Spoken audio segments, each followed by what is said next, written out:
నమస్తే ఫ్రెండ్స్, నేను మీ Sravani Harsha. Welcome back to our channel. ఇవాళ మన కథ అత్తారింట్లో ఆడపిల్ల జీవితం. కథని చివరి వరకు వినండి. నచ్చితే కనుక ఖచ్చితంగా తప్పకుండా ఒక లైక్ చేయండి. ఈ కథ పైన మీ విలువైన స్పందనని కామెంట్ రూపంలో మాకు తెలియజేయండి. కొత్తవారు ఎవరైనా చూస్తున్నట్లయితే మన ఛానల్ని సబ్స్క్రైబ్ చేసుకోండి. అంతేకాకుండా యూట్యూబ్లో కొత్తగా వస్తున్న హైప్ ఆప్షన్ని క్లిక్ చేసి హై పాయింట్స్ ఇవ్వడం మాత్రం అస్సలు మర్చిపోకండి. ఈ వీడియో ఎండ్లో గివ్ అవే గురించిన ఒక చిన్న ఇన్ఫర్మేషన్ ఇచ్చానండి. వీడియోనైతే చివరి వరకు చూసేయండి. మీరు ఇచ్చే లైక్లు, షేర్లు, కామెంట్లు ఇంకా మరెన్నో మంచి మంచి కథల్ని మీ ముందుకు తీసుకురావడానికి నాకు ఎంతగానో ప్రోత్సాహాన్ని ఇస్తాయండి. కూతురు తన అత్తగారింట్లో మృగాల్లాంటి మనుషుల మధ్యలో ప్రతిరోజు నరకం అనుభవిస్తుంది అని తెలుసుకున్న తండ్రి తీసుకున్న నిర్ణయం ఏమిటి అనేది ఈ కథలో మనం వినొచ్చు. తన కూతుర్ని చిత్రహింసలు పెడుతున్న అత్తింటి వాళ్ళకి ఆ తండ్రి ఎలాంటి శిక్ష విధించాడు ఈ కథలో మనం చూద్దామండి. శ్రావ్య, ఎలా ఉన్నావమ్మా? ఏమైంది? ఎందుకు మాట్లాడలేకపోతున్నావు? ఎందుకు ఏడుస్తున్నావు అంటూ చాలా బాధగా కూతురుని అడుగుతున్నారు రఘురామ్ గారు. రఘురామ్ గారు 6 నెలల క్రితమే కూతురుకు పెళ్లి చేశారు. ప్రతి 2 రోజులకు ఒకసారైనా తన కూతురుతో తప్పనిసరిగా మాట్లాడేవారు. కానీ ఇప్పుడు వారం రోజులు గడిచిపోయాయి. ఆయన చాలాసార్లు ఫోన్ చేశాడు, కానీ అటువైపు నుంచి సమాధానం ఏమీ రాలేదు. ఒకరోజు శ్రావ్య భర్త అజయ్ ఫోన్ ఎత్తి శ్రావ్యకి ఒంట్లో బాగోలేదని, మందులు వేసుకుని విశ్రాంతి తీసుకుంటుందని, ఇప్పుడు నిద్రపోతుంది అని చెప్పి ఫోన్ కట్ చేసేశాడు. వారం రోజులుగా తన కూతురు గొంతు వినకపోవడంతో, తనతో మాట్లాడలేకపోవడంతో రఘురామ్ గారు, ఆయన భార్య కౌసల్య గారు చాలా కంగారు పడ్డం మొదలుపెట్టారు. 10 రోజులు గడిచిపోయాయి, కానీ శ్రావ్య ఫోన్ ఎత్తడం లేదు. ఉదయం 10 గంటలు దాటింది. శ్రావ్య భర్త ఆఫీస్కి వెళ్ళిపోయి ఉండుంటాడు. ఈరోజు ఎలాగైనా సరే శ్రావ్యతో మాట్లాడాలి అని రఘురామ్ గారు, కౌసల్య గారు చాలా దృఢంగా నిర్ణయించుకున్నారు. అసలు శ్రావ్య మనతో మాట్లాడలేని పరిస్థితి ఎందుకు వచ్చింది? తను అసలు ఏ పరిస్థితుల్లో ఉందో ఏంటో అనుకుంటూ చాలా బాధపడడం మొదలుపెట్టారిద్దరూ. అజయ్ ఫోన్ ఎత్తి మాట్లాడినా కూడా తమ కూతురు బాగానే ఉందని వాళ్ళ మనసు ఒప్పుకోవడం లేదు. రఘురామ్ గారి మనసు అజయ్ చెప్పిన మాటల్ని నమ్మడానికి సిద్ధంగా లేదు. అందుకే ఆ రోజు ఎలాగైనా సరే తమ కూతురుతో మాట్లాడాలి అని రఘురామ్ గారు, కౌసల్య గారు చాలా దృఢంగా నిర్ణయించుకున్నారు. ఉదయం 10 గంటల తర్వాత నుంచి మొదలుపెట్టి కూతురు ఫోన్కి కాల్ చేస్తూనే ఉన్నారు. అరగంట పాటు కంటిన్యూస్గా ఫోన్ చేస్తూనే ఉన్నా సరే ఎలాంటి రెస్పాన్సు రాలేదు. శ్రావ్య అసలు ఫోనే ఎత్తడం లేదు. ఇలా జరిగితే ఏం చెయ్యాలా అని ముందే ఆలోచించిన రఘురామ్ గారు నిన్న రాత్రే కొత్త సిమ్ని కొనుక్కొచ్చారు. ఇప్పుడు రఘురామ్ గారు కాసేపు వెయిట్ చేసి ఆ తర్వాత కొత్త నెంబర్ ఫోన్లో వేసుకొని ఆ కొత్త నెంబర్ నుంచి శ్రావ్యకు కాల్ చేశారు. కాసేపు రింగ్ అయ్యాక ఎవరో ఫోన్ ఎత్తారు. రఘురామ్ గారు, కౌసల్య గారు తమ కూతురు గొంతు వినాలని అప్పటికే తహతహలాడిపోతున్నారు. అటు పక్క నుంచి హలో అనే స్వరం వినిపించింది. రఘురామ్ గారు కాసేపు ఏమీ మాట్లాడలేదు. శ్రావ్య, మళ్ళీ ఎవరు మాట్లాడేది? మీరెవరితో మాట్లాడాలనుకుంటున్నారు అంటూ చాలా నీరసంగా అంది. ఆ మాటలు వింటున్నప్పుడు కూతురు గొంతులో నిస్సహాయత, నీరసం కనిపించగానే రఘురామ్ గారి కళ్ళల్లో ఆయనకు తెలియకుండానే నీళ్లు కారడం మొదలయ్యాయి. ఆయన గొంతులో ఏడుపు మొదలయ్యింది. శ్రావ్య, నువ్వు బాగానే ఉన్నావు కదా? శ్రావ్య, శ్రావ్య అంటూ ఉండగానే శ్రావ్య ఒక్కసారిగా పెద్దగా ఏడ్చింది. ఒక్కసారిగా కూతురు ఏడుపు వినగానే తల్లిదండ్రులిద్దరికీ గుండె పగిలిపోతున్నట్టుగా అనిపించింది.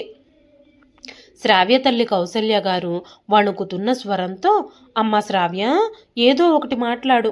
నీ గొంతు వినాలనే మేము తహతహలాడుతున్నాము.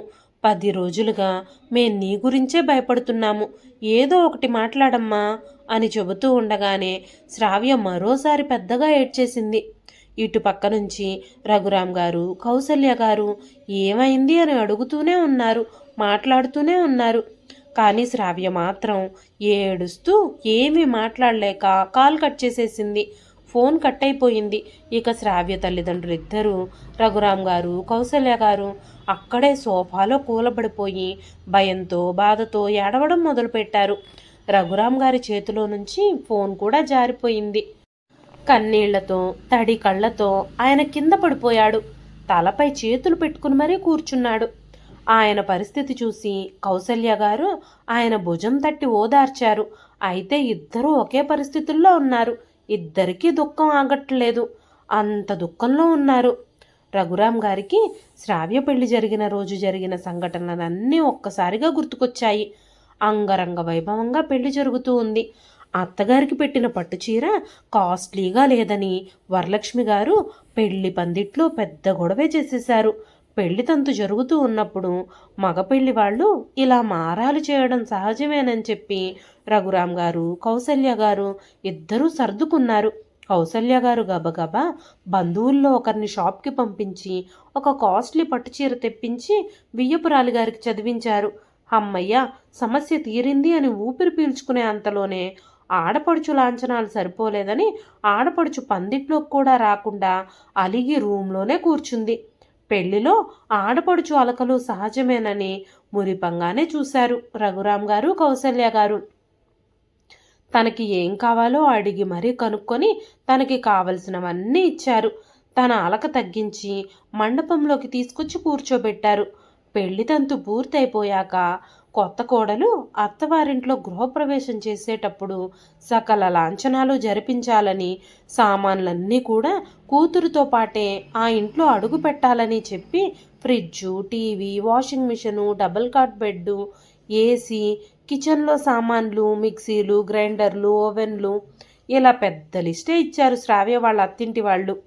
ఎన్నిచ్చినా కూతురు సౌకర్యం కోసమే కదా అవన్నీ వాడుకుని సుఖపడేది కూతురే కదా అనుకొని అప్పు చేసి మరీ వియ్యాల వారడిగిన సామాన్లన్నీ కొనిచ్చారు రఘురాం గారు. రఘురాం గారు ఏది చేసినా అత్తగారింట్లో తన కూతురు సంతోషంగా ఉండాలని, ప్రశాంతంగా బ్రతకాలని కోరుకున్నారు. తన కూతురికి అత్తవారింట్లో సకల మర్యాదలు, విలువ, గౌరవం లభించాలని అవన్నీ చేశారు. ఎన్ని చేసినా శ్రావ్య అత్తింటి వాళ్ళ దాహానికి అంతే లేదు అని ఆయనకు అసలు అప్పుడు అర్థం కాలేదు. అలకపాన్పు మీద అల్లుడికి అప్పటికప్పుడు కారు కొని పెట్టాలి అంటే పెళ్లి జరిగిపోయాక ముందే మాట్లాడుకున్న కట్న కానుకలన్నీ ఇచ్చేశాక ఇలా అడ్డం తిరిగిన అల్లుణ్ణి వియ్యపురాల్ని చూస్తూ ఉంటే రఘురాం గారికి చాలా బాధ అనిపించింది. మొదటి పండక్కి కూతురు అల్లుడు తమ ఇంటికి వచ్చినప్పటికీ ఎలాగోలాగా తల తాకట్టు పెట్టైనా సరే కార్ అరేంజ్ చేస్తామని మగపెళ్లి వాళ్ళని చాలాసేపు బతిమాలారు రఘురాం గారు. కానీ వరలక్ష్మి గారు అస్సలు ఒప్పుకోలేదు. పెళ్లిలో అయితేనే సాధ్యమైనంత ఆడపిల్ల వాళ్ళ దగ్గర నుంచి కావలసినవన్నీ గుంజుకోవచ్చు అని, తర్వాత మాట వింటారో లేదో అని ఆవిడ గట్టి పట్టుదలతో నిలబడి ఈ గొడవలన్నింటి వల్ల కూతురు అత్తవారింట్లో అగచాట్లు పడకూడదని రఘురాం గారు తాముంటున్న ఇంటిని అప్పటికప్పుడు తాకట్టు పెట్టి మరీ అల్లుడికి కారు కొనిపెట్టారు. పెళ్లిలోనే మాట మీద నిలబడకుండా మాటలు మార్చి సాధ్యమైనంత గుంజుకొని ఆడపిల్ల వాళ్ళని అంతలా ఇబ్బంది పెట్టిన వియ్యాలవారు తమ కూతుర్ని అత్తగారింట్లో ఎలా చూసుకుంటారు అన్న ఆలోచన కూడా చేయలేదు రఘురాం గారు.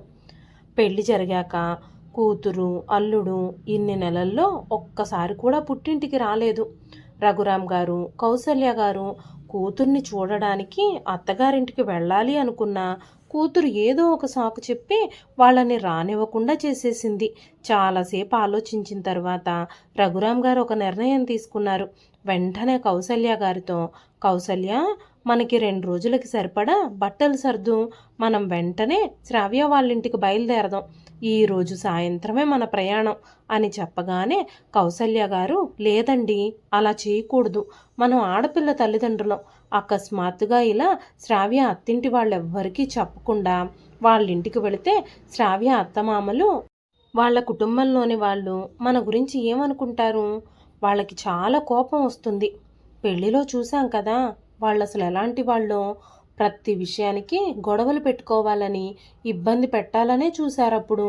ఇప్పుడు మనం ఇలా చెప్పా పెట్టకుండా వెళితే వాళ్ళు మనల్ని ఎంతలా అవమానిస్తారో, అంతేకాకుండా మన అమ్మాయిని ఎన్ని మాటలు అంటారో. ముందుగా మనం వస్తున్నామని వాళ్ళతో చెప్పాలి కదా అనగానే రఘురాం గారు, లేదు లేదు, ఎవ్వరికీ ఏమీ చెప్పాల్సిన అవసరం లేదు, వాళ్ళు ఏమనుకుంటారో అన్న ఆలోచన నాకు లేనే లేదు. వాళ్ళు ఏమైనా అనుకోని, నేను మాత్రం పట్టించుకోను. నా కూతురు కన్నీళ్లే నాకు ముఖ్యం. తనకి ఏదో చెడు జరుగుతుంది అని నాకు అనిపిస్తుంది.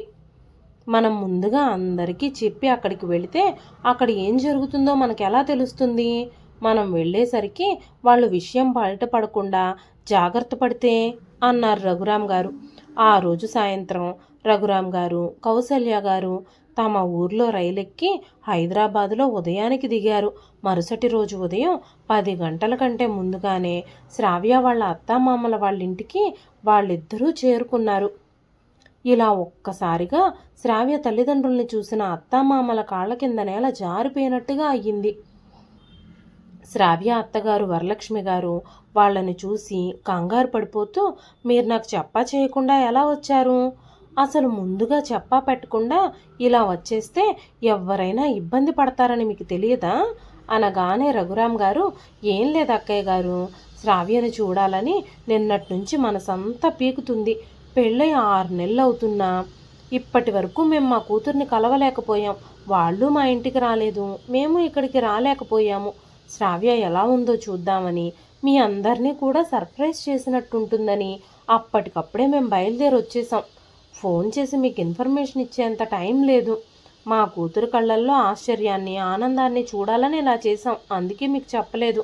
మీ అందరి కళ్ళల్లో ఆశ్చర్యం చూడాలని మేము చెప్పా పెట్టకుండా వచ్చేసాం. శ్రావ్య ఏం చేస్తుంది? వెంటనే మా శ్రావ్యను పిలవండి. తనని ఎప్పుడెప్పుడు చూడాలా అని మా మనసులు తొందరపడుతున్నాయి అన్నారు రఘురామ్ గారు. అప్పుడు వెంటనే వరలక్ష్మి గారు ఏం మాట్లాడాలో అర్థం కాక కొంచెం కంగారుగా మౌనంగా వాళ్ళకి ఏ సమాధానము చెప్పకుండా నిలబడ్డారు. అప్పుడు రఘురామ్ గారే, శ్రావ్య శ్రావ్య ఒకసారి బయటకు రమ్మా, ఎక్కడున్నావు, ఏం చేస్తున్నావు, ఎవరొచ్చారో చూడు అంటూ పిలిచారు. శ్రావ్య వెంటనే బయటకొచ్చింది. తన తలపై కొంగుతో మొహం అంతా కప్పుకునుంది. వెంటనే రఘురామ్ గారు, అమ్మ శ్రావ్య, మేమిద్దరం నీ తల్లిదండ్రులం. మా ఎదురుగా నువ్వు అలా మొహాన్ని కప్పుకోవడం ఎందుకు? నీ మొహం చూడాలనే కదా మేమిందాక నుంచి తహతహలాడిపోతున్నాము అన్నారు రఘురామ్ గారు. కానీ శ్రావ్య ఏమీ మాట్లాడలేదు. మొహం మీద ముసుగు కూడా తీయలేదు. మౌనంగా అలాగే నిలబడుంది. అప్పుడు శ్రావ్య తల్లి శ్రావ్య దగ్గరకు వెళ్ళి కౌసల్య గారు వెంటనే శ్రావ్య మొహం మీద కప్పుకునున్న కొంగుని పక్కకి తొలగించారు. అక్కడ కనిపించిన దృశ్యం చూసి రఘురామ్ గారు ఇంకా కౌసల్య గారుల గుండె ఆగిపోయినంత పని అయింది. శ్రావ్య ముఖంపై చాలా చోట్ల నల్లగా కమిలిపోయిన గాయాలున్నాయి. ఏడ్చి ఏడ్చి శ్రావ్య కళ్ళు వాచిపోయి ఉన్నాయి. బంగారు బొమ్మలా ఉండే తన కూతురు నేల మీద నడిస్తే కాళ్ళకి మట్టంటుకుంటుందేమోనని రఘురామ్ గారు, కౌసల్య గారు తనని గుండెల మీదే ఎత్తుకుని పెంచారు. చాలా సుకుమారంగా కళ్ళల్లో పెట్టుకుని చూసుకున్న శ్రావ్య పరిస్థితి ఈరోజు ఇలా తయారవడం చూసి కౌసల్య గారు పట్టరాని దుఃఖంతో కన్నీళ్లు పెట్టుకున్నారు. రఘురామ్ గారు తన బాధని మింగేస్తూ, ఏమైందమ్మా శ్రావ్య, నీ ముఖం నిండా ఏమిటా గాయాలు, మచ్చలు, నీకంత బాధ ఎలా కలిగింది అని అడగగానే శ్రావ్య గట్టిగా ఏడుస్తూ నేల మీద కూర్చునుంది. ఇక కౌసల్య గారు బాధను తట్టుకోలేకపోయారు. గుండె పగిలేలా ఏడుస్తూనే ఉన్నారావిడ. రఘురామ్ గారు ఏదైతే అనుమానించారో అదే నిజమవుతుంది అనే నమ్మకం క్షణక్షణానికి వాళ్ళకి బలపడసాగింది. కూతురు పరిస్థితి చూసి ఆయన చెలించిపోయారు. ఏ తండ్రి కూతుర్ని అలాంటి పరిస్థితుల్లో చూసినప్పుడు మౌనంగా ఉండలేడు. రఘురామ్ గారు వెంటనే గొంతు పెంచి అజయ్ని పిలిచారు. అజయ్ బయటకొచ్చి అత్తమామ ఎదుట మౌనంగా నిలబడ్డాడు. ఏం జరుగుతుంది అజయ్ ఇక్కడ? నువ్వే చెప్తావా, లేదంటే నా దారిలో నన్ను కనుక్కోమంటావా అనగానే అజయ్ తల్లి వరలక్ష్మి గారు కూడా గొంతు పెంచి, చూడండి అన్నయ్య గారు, మీరు ఆడపిల్ల తండ్రి, కాస్త ప్రశాంతంగా ఉండండి, ప్రశాంతంగా ఆలోచించండి. ఆడపిల్ల తల్లిదండ్రులకి ఇంత ఆవేశం పనికిరాదు. మీ ఆవేశం వల్ల మీ అమ్మాయి ఇబ్బంది పడుతుంది అని గుర్తుపెట్టుకోండి. శ్రావ్య ఇప్పుడు మీ కూతురు కాదు, మా కోడలు. పెళ్లి జరిగి అత్తారింట్లో అడుగుపెట్టిన తర్వాత కూతురు మీద తండ్రికి ఎలాంటి హక్కు ఉండదు. ఇప్పుడు తను మా కుటుంబ సభ్యురాలు, తను మా బాధ్యత. మీరు తన గురించి బాధపడకుండా ఉంటే మంచిది. మేము మిమ్మల్ని చాలా గౌరవిస్తున్నాము. మీరు మీ మర్యాదని కాపాడుకోవాలి అని అనుకుంటే ఇప్పుడే వెంటనే ఇక్కడి నుంచి వెళ్ళిపోండి అన్నారావిడ. రఘురామ్ గారికి ఆ మాటలకి చాలా కోపం వచ్చింది. రఘురామ్ గారు అజయ్కి తన తల్లిదండ్రులకి తగిన సమాధానాలు ఇస్తూ, మీరు ఒక అమ్మాయి తండ్రితో మాట్లాడుతున్నారు అన్న విషయం మీరు మర్చిపోయి ఉండుండొచ్చు. ఖచ్చితంగా నేను ఇక్కడి నుంచి వెళ్ళిపోతాను. కానీ నా కూతుర్ని మాత్రం ఇక్కడ మీతో వదిలి వెళ్ళను. నా కూతుర్ని నాతో పాటే తీసుకుని వెళ్ళిపోతాను. నా కన్న కూతుర్ని మీరు ఇంతలా హింసించిన తర్వాత కూడా, తన పరిస్థితిని ఇలా కళ్ళారా చూసిన తర్వాత కూడా నేను నోరు తెరిచి మాట్లాడకపోతే తండ్రి అనే పదానికి అర్థమే ఉండదు. మీలాంటి రాక్షసుల మధ్యలో ఏది ఏమైనా సరే నా కూతుర్ని వదలడానికి నా మనసు అంగీకరించడం లేదు. ఆమె మీ కోడలే అయి ఉండొచ్చు, తనకి పెళ్లి జరిగిపోయి ఉండుండొచ్చు, కానీ తను ఎప్పటికీ నా కూతురే. ఎప్పటికీ మా మధ్యన ఉన్న బంధం మారిపోదు. ఎప్పటికీ తన మీద నాకు సర్వహక్కులు ఉంటాయి. తనకు అన్యాయం జరిగితే గొంతు పెంచి అడిగే హక్కు నాకు మాత్రమే ఉంది. శ్రావ్య, నువ్వేమీ బాధపడకు. ఇప్పుడు నీ తల్లిదండ్రులు ఇద్దరూ నీకు అండగా ఉన్నారు. అసలు ఏం జరుగుతుంది ఇంట్లో నువ్వు నిర్భయంగా మాతో చెప్పొచ్చు అనగానే శ్రావ్య తలదించుకొని కన్నీళ్లు పెట్టుకుంటూ మౌనంగా నిలబడింది. వరలక్ష్మి గారు కూడా ఏమీ మాట్లాడలేదు. అజయ్ మాత్రం తాగిన మత్తులో మాట్లాడుతూ, భర్త అప్పుడప్పుడు భార్య మీద చెయ్యెత్తితే ఏమవుతుంది? ఇది భార్యాభర్తల మధ్య సర్వసాధారణమైన విషయం. గొడవలు పడని భార్యాభర్తలు ఎక్కడైనా ఉంటారా? ఏ ఇంట్లో అయినా ఇలాంటివి కామనే. అసలు భార్య మీద చెయ్యెత్తని భర్తలు ఎక్కడైనా ఉంటారా? భార్యగా భర్త ఏం చేసినా ఆడది భరించాల్సి ఉంటుంది. మీరు మధ్యలో వచ్చి ప్రతి విషయంలోనూ వాదించాల్సిన అవసరం లేదు. ఏ భార్య అయినా సరే పెళ్లి తర్వాత భర్త ప్రవర్తనని మౌనంగా సహించాల్సి ఉంటుంది అన్నాడు అజయ్. రఘురాం గారి ముఖంలో ఆ మాటలు విన్న తర్వాత కోపం తారాస్థాయికి చేరుకుంది. అవును, మీరు చెప్పింది నిజమే. గొడవలు పడిన భార్యాభర్తలుండరు. కానీ మగాణ్ణి అన్న అహంకారంతో, పొగరుతో, అధికారం చూపిస్తూ భర్త ఏం చేసినా సరే సహించాల్సిన అవసరం భార్యకు లేదు. ఏ ఆడపిల్ల అయినా ఇలాంటి పైశాచికత్వాన్ని ఎంతకాలం సహించగలదు? శ్రావ్య, నీకు నా మాటలు వినబడడం లేదా? ఎవరైనా నిన్ను ఇబ్బంది పెడుతూ ఉన్నట్టయితే నువ్వు మౌనంగా ఉండకూడదు. నీ భర్త, అత్తగారు మాకు ఎంత మంచి మంచి పాఠాలు చెప్తున్నారు. కానీ నువ్వు మాత్రం ఎందుకు ఏమీ మాట్లాడడం లేదు? ఎందుకు నువ్వు మౌనంగా ఉన్నావు? నువ్వు నోరు తెరిచి మాట్లాడాల్సిన సమయం ఇది. మౌనంగా ఉండాల్సిన సమయం కాదు. నువ్వు నిజం చెప్పు. అజయ్ నీ మీద అప్పుడప్పుడు చెయ్యెత్తుతాడా? లేదంటే ఇదే మొదటిసారా? లేక ఇంతకుముందు చాలాసార్లు ఇలా జరిగిపోయిందా అని అడిగారు రఘురాం గారు. శ్రావ్య ఏమీ మాట్లాడకుండా మౌనంగానే ఉంది. వెంటనే రఘురాం గారు, నువ్వు అలా మౌనంగా ఉండొద్దమ్మా, దయచేసి సమాధానం చెప్పు అని బతిమాలుతూ అడగగానే శ్రావ్య ఏడుస్తూ చెప్పింది. నాన్న, ఇది మొదటిసారి కాదు. గత 6 నెలలుగా ఇది మా ఇంట్లో రోజు జరిగే తంతే. ఈ విషయాలన్నీ నేను మా అత్తగారితో కూడా చెప్పాను. అయితే భర్త ఎలా బిహేవ్ చేసినా, కొట్టినా, తిట్టినా, ఎలా ప్రవర్తించినా సరే తన ప్రవర్తనని నువ్వు భరించాల్సిందే అని చెప్పారు మా అత్తగారు. అజయ్కి కూడా నేను చాలాసార్లు వివరించి చెప్పాను. అయినా సరే ఫలితం అనేదే లేకుండా పోయింది. ఈ ఇంట్లో నన్ను ఒక భార్యలాగా, ఒక కోడల్లాగా కాదు, ఒక బానిసలా చూస్తున్నారు. నా ఇష్టాయిష్టాలతో ఎవ్వరికీ అవసరం లేదు. అజయ్ నాతో పశువులా ప్రవర్తిస్తున్నాడు. నేను మీతో ఈ విషయాలన్నీ చెప్పాలనుకున్నాను. కానీ నేను మీతో ఏదైనా చెబితే మిమ్మల్ని చంపేస్తానని నన్ను అజయ్ బెదిరించాడు. ఇంకా నేనేం చెయ్యాలి నాన్న? ఏం చేయాలో నాకు అర్థం కాలేదు. మీతో ఏదైనా చెబితే మీకేదైనా హాని తలపడతాడేమో నా భర్త అని నేను భయపడిపోయాను. అందుకే 6 నెలల నుంచి ఈ నరకాన్ని భరిస్తూనే ఉన్నాను. ఇప్పటికి కూడా నేను నోరు తెరవకపోవడానికి అదే కారణం అని చెప్పి శ్రావ్య బిగ్గరగా ఏడవడం మొదలుపెట్టింది. వెంటనే రఘురాం గారు శ్రావ్యను కౌగిలించుకొని తనని ఓదార్చడానికి చాలా ప్రయత్నించారు. శ్రావ్య, ఒక్క విషయం జాగ్రత్తగా విను. అన్యాయం చేయడం, బాధ పెట్టడం అనేవి ఎంత తప్పో, బాధల్ని సహించడం, మౌనంగా ఉండడం కూడా అంతే తప్పు. మీ పెళ్ళయి 6 నెలలవుతుంది. ఈ 6 నెలలుగా వాళ్ళు చేస్తున్న తప్పుల్ని, అన్యాయాల్ని ఎదిరించకుండా నువ్వు వాళ్ళకి సహకరించావు. నిన్ను బాధ పెట్టడానికి, గాయపరచడానికి నీ భర్తకి నువ్వే అవకాశం ఇచ్చావు. అది చాలా తప్పు. ఇందులో సగం తప్పు నీదే అని నాకు అర్థమవుతుంది. అజయ్ నీ మీద చెయ్యెత్తిన మరుక్షణమే దానికి నువ్వు తగిన సమాధానం చెప్పుండాల్సింది. నువ్వు నోటితో సమాధానం చెప్పలేకపోతే, నువ్వు నోటితో చెప్పిన సమాధానం వాళ్ళకు అర్థం అవ్వకపోతే నువ్వు కూడా చెయ్యెత్తుండాల్సింది. నీకు ఎంత తీవ్రమైన గాయాలయ్యాయి? తనకి కూడా అలాగే గాయాలయ్యేలా చేసి ఉండాల్సింది. స్త్రీ పురుషుల మధ్య వివక్ష చూపి ఆడపిల్లల్ని బలహీనులు అని చెప్పి అణిచివేయాలి అని చూస్తే నువ్వు దాన్ని సహించాల్సిన పని లేదు. మిమ్మల్ని కొట్టిన వ్యక్తి, బాధ పెట్టిన వ్యక్తి మీ ముందు చేతులు జోడించి క్షమాపణలు చెప్పే వరకు నువ్వు కూడా ఎదురు తిరిగి కొట్టుండాల్సింది. నీ తల్లిదండ్రుల్ని చంపేస్తానని బెదిరిస్తే నువ్వెలా ఊరుకున్నావు? ఒక కూతురికి పెళ్లి చేసే విషయాల్లో ఒక తండ్రి అల్లుడి కాళ్ళు కడిగి కన్యాదానం చేయగలిగితే ఆ కూతురు విషయంలో దుర్మార్గంగా ప్రవర్తించే అల్లుడికి అదే తండ్రి కాళ్ళు విరక్కొట్టి కూడా బుద్ధి చెప్పగలడు అన్నారు రఘురాం గారు. రఘురాం గారి ఆ మాటలు వింటున్న అజయ్ తల్లి వరలక్ష్మి గారు ఆశ్చర్యపోయి, ఆపండి, మీరు మీ కూతురికి ఎలాంటి విషయాలు నేర్పిస్తున్నారు? మీరు ఒక ఆడపిల్ల తండ్రి.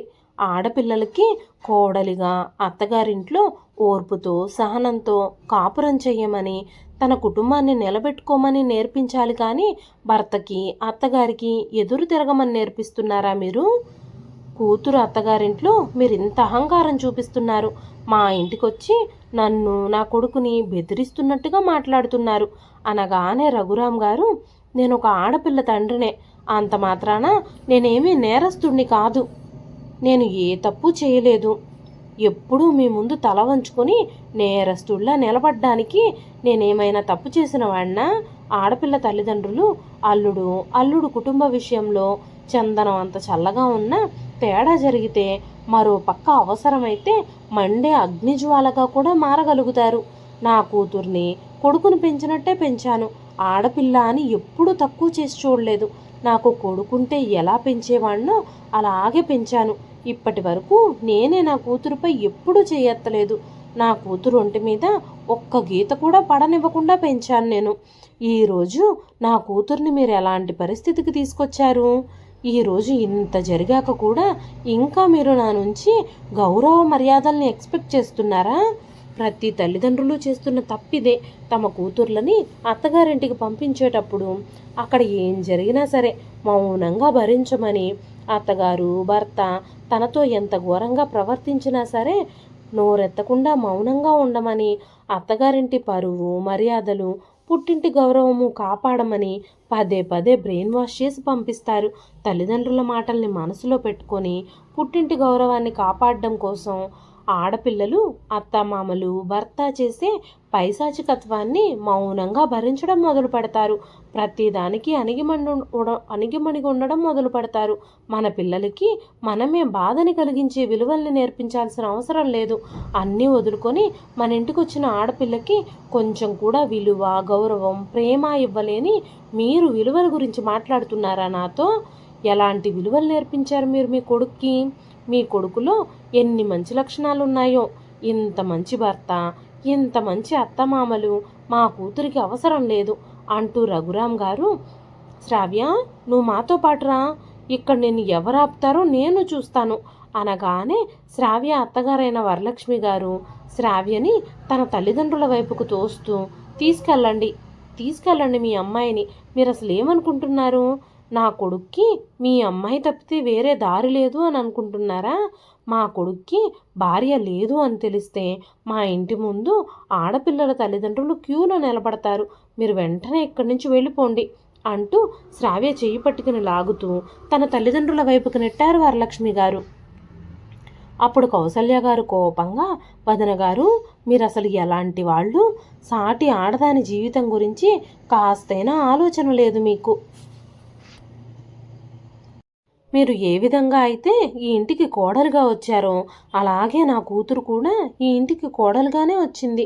కానీ సాటి ఆడది అన్న జాలి దయ కరుణ నా కూతురు మీద మీకు లేవు.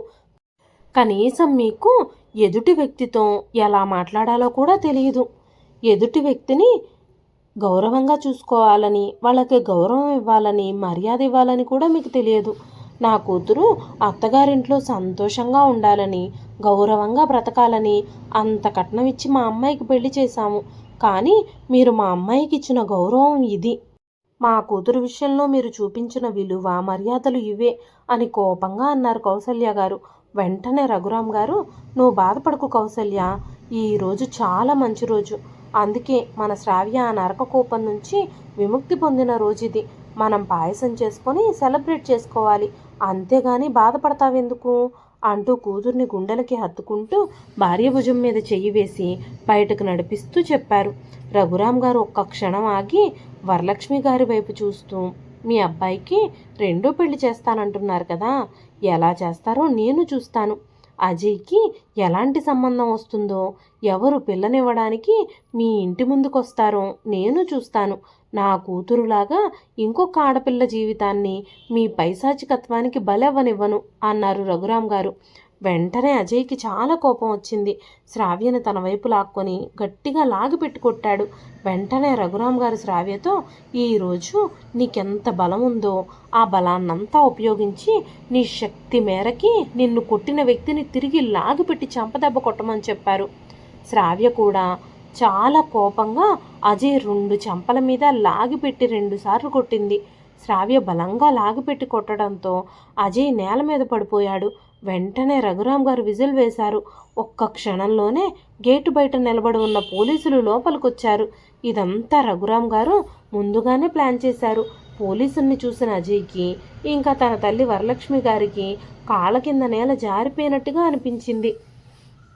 అజయ్ ముందు జరగబోయే పరిస్థితిని ముందుగానే పసిగట్టి తన తల్లితో, మనం ఇప్పుడు వాళ్ళకి క్షమాపణ చెప్పాలి, లేకపోతే మనమే ఇబ్బందుల్లో పడిపోతామమ్మా అంటూ సంకేతాలిచ్చాడు. అజయ్ శ్రావ్య కాళ్ళ మీద పడి వరలక్ష్మి గారు కూడా చేతులు జోడించి వాళ్ళందరినీ వేడుకున్నారు.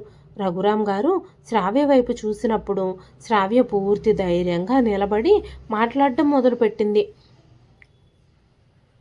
మీరిప్పుడు చేతులు జోడించి క్షమించమని అడుగుతూ నటించాల్సిన పని లేదు. మీరు చేసిన తప్పులన్నింటికీ మీకు శిక్ష పడుతుంది.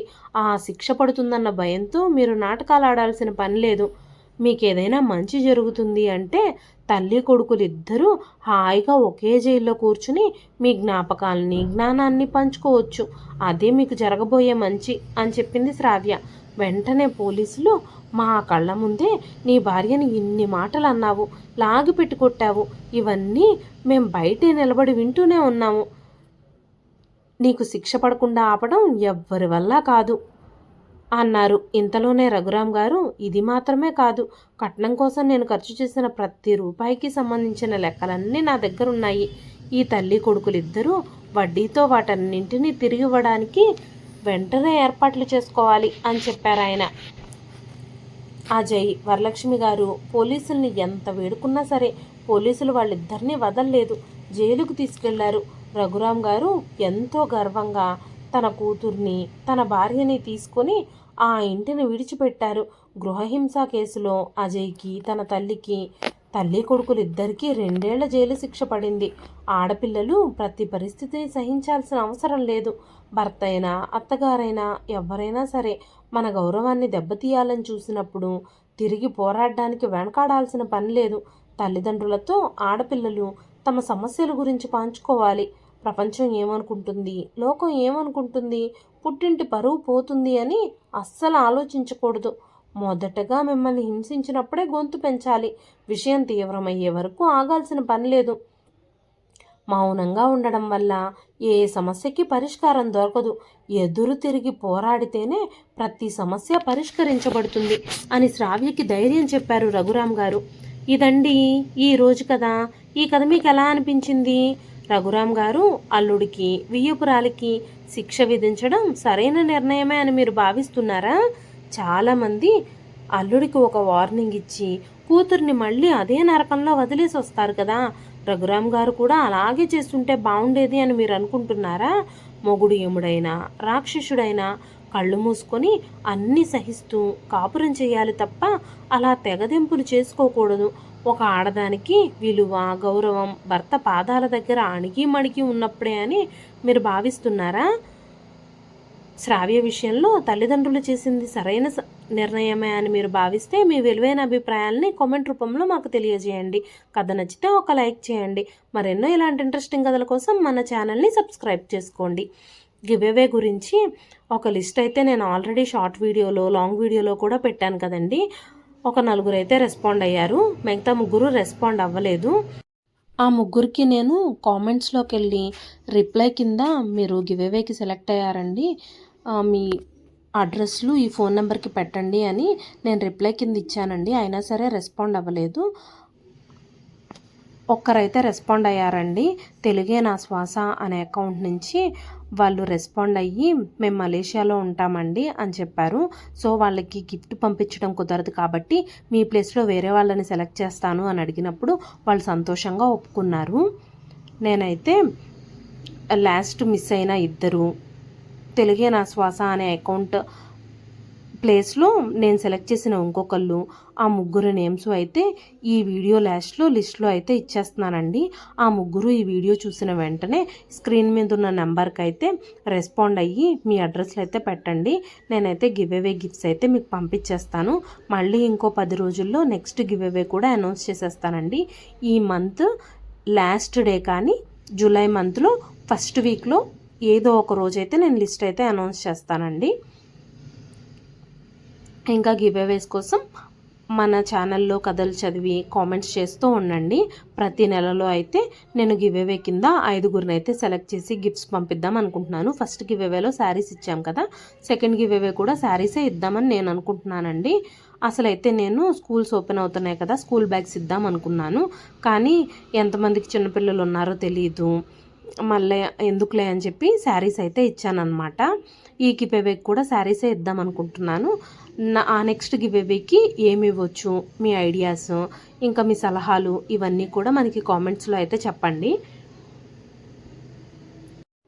ఇంకా మన ఛానల్ని సపోర్ట్ చేస్తూ మీ విలువైన అభిప్రాయాలని, సలహాలని, మన ఛానల్ విషయంలో మీ అభిప్రాయాలని కామెంట్ చేస్తూ ఉండండి. మీ సపోర్ట్ ఎప్పటికీ ఇలాగే ఉండాలని, గివ్అవేని కూడా సపోర్ట్ చేస్తూ ఉండాలని నేను మనస్ఫూర్తిగా కోరుకుంటున్నానండి. మరొక మంచి కథతో రేపు మళ్ళీ కలుస్తాను. వీడియోలు పెట్టడం చాలా లేట్ అయిపోతుంది. ఇంకా నుంచి కంటిన్యూస్గా వీడియోస్ పెట్టడానికి ట్రై చేస్తాను. మీరైతే మీ సపోర్ట్ని, మీ సలహాలని ఖచ్చితంగా కామెంట్ రూపంలో తెలియజేయండి. Thank you so much for watching అండి. Thank you so much for your love and support అండి.